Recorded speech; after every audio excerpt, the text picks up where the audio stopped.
Moin Moin, hallo und herzlich willkommen zu einem neuen Video hier auf meinem Kanal. Und heute gibt es hier eine Runde Shakes and Fidget.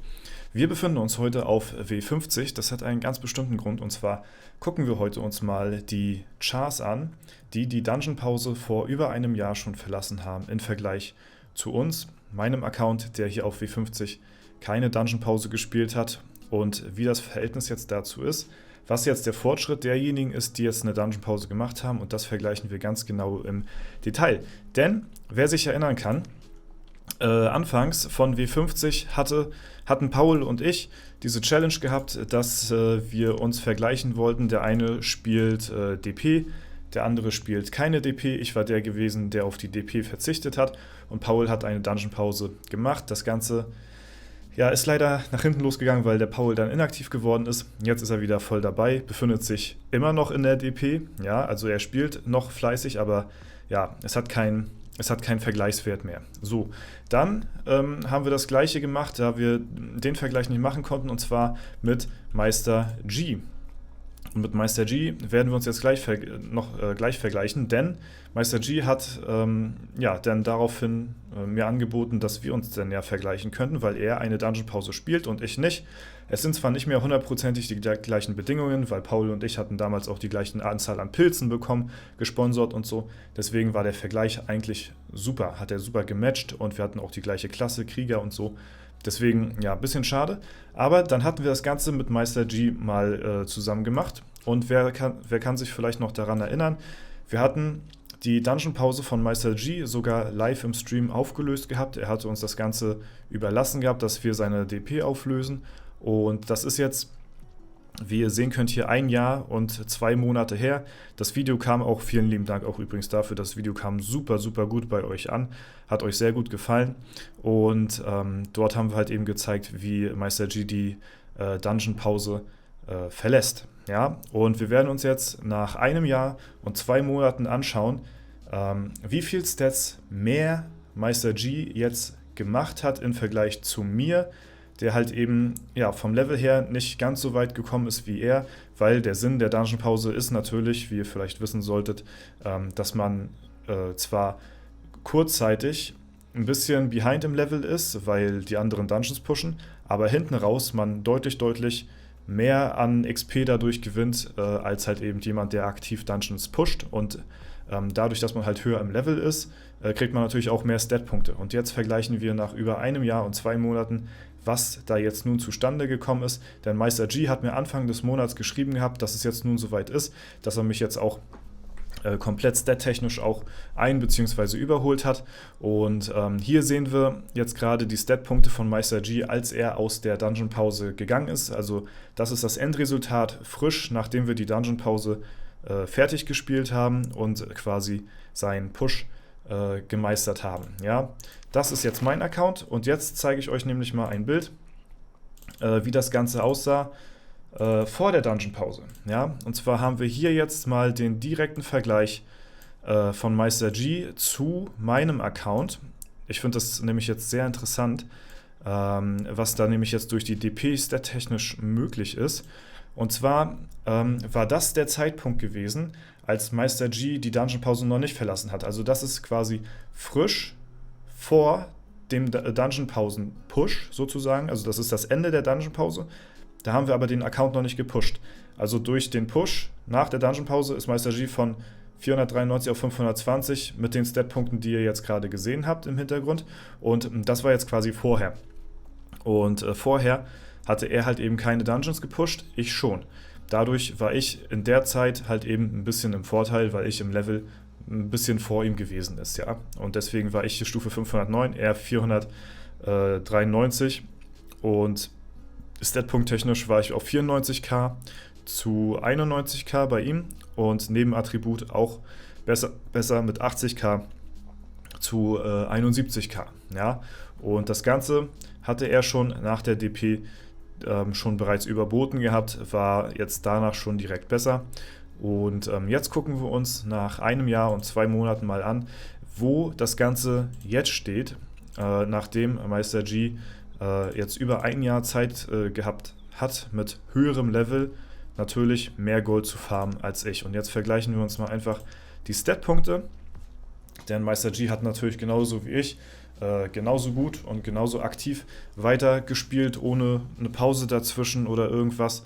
Ja, und jetzt sehen wir, dass Meister G von den Total Stats schon natürlich vorne ist. Ja, also Intelligenz, also das Hauptattribut, ist bei ihm ganz leicht behind. Allerdings ist die Ausdauer bei ihm deutlich mehr vorhanden als bei mir. Und das spiegelt sich natürlich halt auch in den Basispunkten wieder. Wir haben hier 80k zu 76k. Allerdings haben wir hier 51k bei mir zu 56k Basispunkten.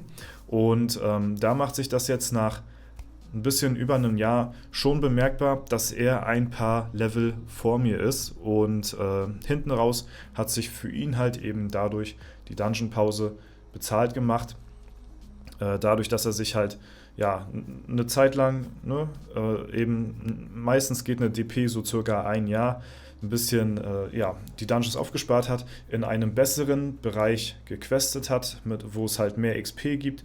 Diesen Bereich habe ich halt schneller verlassen, weil ich halt eben Dungeons gepusht habe, weil umso höher im Level man ist, umso niedriger wird natürlich die XP-Kurve.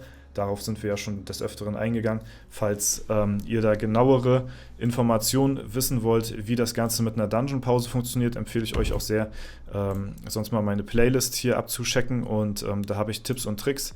Und hier ist genau nochmal die Dungeon-Pause erklärt, was sie bringt und wie man sie spielt. Ne, da könnt ihr sehr gerne auch sonst nochmal nachschauen. Da ist das Ganze im Detail erklärt. Da gehen wir jetzt nicht nochmal so drauf ein. Aber das ist quasi hier das Endresultat nach über einem Jahr. Ja, so sah es halt vor der Dungeon-Pause aus und nach der Dungeon-Pause direkt hatte er halt schon mehr Stat-Punkte als ich. Und so sieht es jetzt halt eben ein Jahr und 2 Monate nach der Auflösung der Dungeon-Pause aus. Ja, also hier hat man jetzt nochmal den direkten Vergleich und nochmal das Schlussplädoyer sozusagen, weil wir ja auf W50 halt eben schon von Anfang an so diesen Vergleich ziehen wollten mit, was bringt eigentlich die Dungeon-Pause, wenn sie aufgelöst ist, im direkten Vergleich, und was bringt sie denn wirklich, wenn man ein Jahr lang mit höherem Level dann auch questet, und das halt eben in Bezug auf die Stat-Punkte, wie wirkt sich das Ganze aus. Hier haben wir eigentlich den direkten Vergleich dazu. Es ist natürlich nicht hundertprozentig unter gleichen Bedingungen gespielt, weil jetzt natürlich, wie gesagt, habe ich halt hier einen sponsorten Account und Meister G eben aus eigener Tasche Pilze finanziert so, ne? Und daher kann man das jetzt vielleicht so schlecht vergleichen, weil ich jetzt seine Ausgaben gar nicht kenne dahingehend. Deswegen wäre es halt der perfekte Vergleich gewesen, wenn wir halt eben den guten Paul mit uns verglichen hätten, weil wir halt eben die gleichen Bedingungen haben, die gleiche Klasse haben. Aber ja, da kann man halt eben nichts machen. So sieht übrigens dann der Vergleich aus, wenn man über ein Jahr oder so inaktiv ist und immer noch in der Dungeon-Pause hängt, ja. Aber ich denke mal, zum nächsten Legendary Dungeon wird wahrscheinlich Paul hier auf W50 auch die DP dann endlich verlassen. Die längste DP der Welt, ja. Und dann werden wir hier auch nochmal zusätzlich einen sehr starken Account dann nochmal in der Gilde haben. Werde ich mich auch definitiv freuen auf den Tag. Ich hoffe mal, er wird das Livestream oder so. Das wäre ganz cool, da wäre ich sehr, sehr gerne dabei. Also Paulchen, falls du das hier sehen solltest, das wäre doch nochmal ein Anlass, um nochmal ein bisschen Shakes zu streamen. Würde ich mich sehr freuen, wenn wir da nochmal irgendwie zusammen einen schönen Stream nochmal auf die Beine kriegen. Irgendwie, ich denke mal, das würde auch viele freuen, so, weil das halt auch eben Nostalgie ist einfach, ne? Das erweckt nochmal so alte Erinnerungen an die gute alte Shakes and Fidget Zeit von damals so, ne? Deswegen, das wäre auf jeden Fall sehr, sehr cool. Und ja, W50 generell ist halt eben ein Server, wo das ganze Thema mit der Dungeon-Pause erst so richtig aufkam. Hier wurde das so richtig erst publik.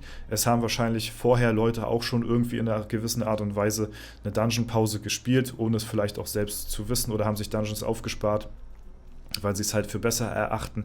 Aber diese Tryhard-Spielweise, eine Dungeon-Pause bewusst und taktisch einzulegen und ins kleinste Detail durchzuplanen, das kam meines Erachtens nach erst auf W50 so richtig auf und wurde auch erst so richtig publik und da wurde man auch erst so richtig drauf aufmerksam und seitdem her ist es eigentlich unerlässlich, keine Dungeon-Pause zu spielen, wenn man einen wirklich sehr starken Account haben möchte. Ja, Jurik ist hier zum Beispiel das beste Beispiel mit 585 mittlerweile schon. Ja, also da sieht man auch wirklich mal, was das ausmacht. Ich weiß noch, der Tim Hot Tub, der war hier auch irgendwo ganz oben mit dabei. Der hatte ja auch eine sehr starke Dungeon-Pause gespielt, ja, 583, fast 84 auch. Ja, also damals auch eine sehr, sehr, sehr heftige Dungeon-Pause hingelegt und einer der höchsten Spieler hier halt eben auch auf W50 und von den Stat-Punkten her können wir uns da auch nochmal vergleichen und Tim hat, glaube ich, nochmal eine ganz andere Spielweise als ich, was das nochmal angeht.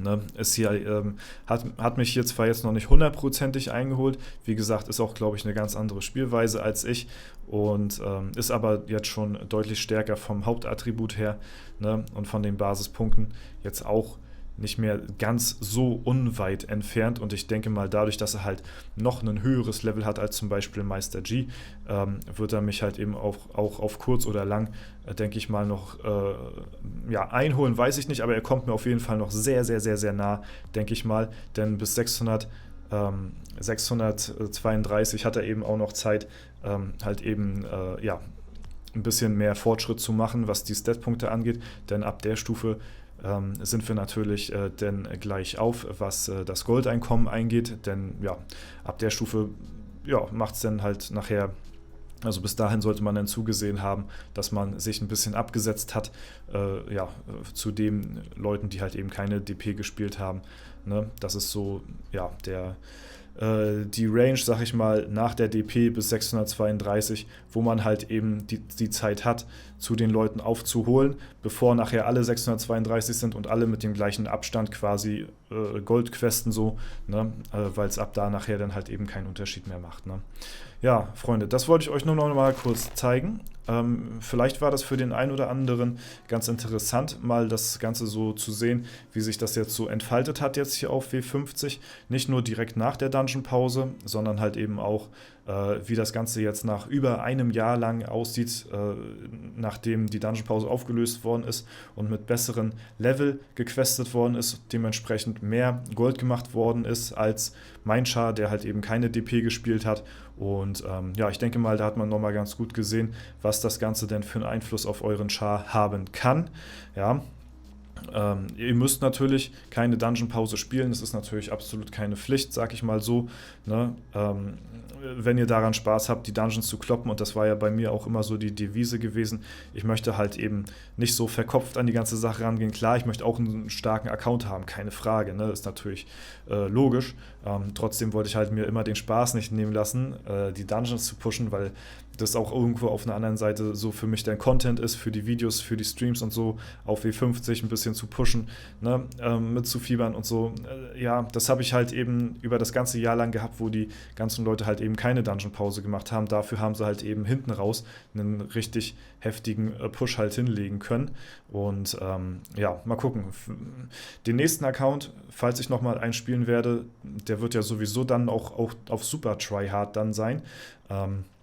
Wenn ich mich nochmal fest entschließen sollte, einen neuen Account anzufangen, dann wird der natürlich auch optimal versucht zu spielen und halt eben auch mit einer Dungeon-Pause, denn anders geht's nicht, wenn man halt wirklich ziemlich weit oben mit dabei sein möchte.